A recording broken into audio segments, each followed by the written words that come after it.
তো আজকে কালির 22 দিন কমপ্লিট হওয়ার কারণে ওর ডিম থেকে আজ সব কটা বাচ্চা বেরিয়ে যাওয়ার কথা ছিল, কিন্তু 16টা ডিমের মধ্যে মাত্র আমাদের 6টা ডিমই বাচ্চা হয়েছে, বাকি কটা ডিম নষ্ট হয়ে গেছে।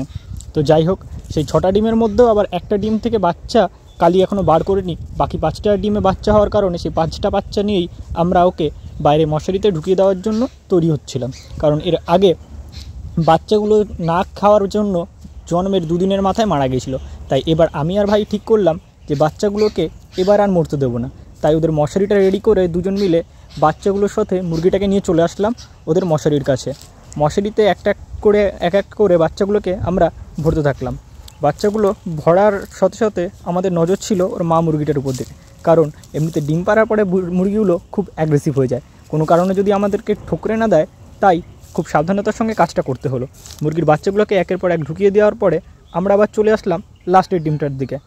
এই ডিমটাতে মুরগিটার বাচ্চাটা হওয়ার কথা ছিল, কিন্তু বাচ্চাটা হয়েওছে, কিন্তু ওর মাটা অর্ধেক ডিম ফুটিয়ে বাকি ডিমটা হাত দিচ্ছে না, কারণ হয়তো বাচ্চাটা খুব কমজোর হয়েছে সেই কারণে। কিন্তু আমরা এই জ্যান্ত থাকা বাচ্চাটাকে কোনোভাবে মরতে দিতে পারি না। তাই আমাদের শেষ চেষ্টা করে দু ভাই মিলে মুরগির ডিমটাকে খুব সযত্নে ওর মায়ের মতন করেই চেষ্টা করছিলাম বাচ্চাটাকে বার করার জন্য। একটু একটু করে হাত দিয়ে খুঁটে যখন দেখলাম যে এটা অসম্ভব, তাই আমরা সাহায্য নিলাম একটা ছোট্ট পেপার কাটার ছুরির।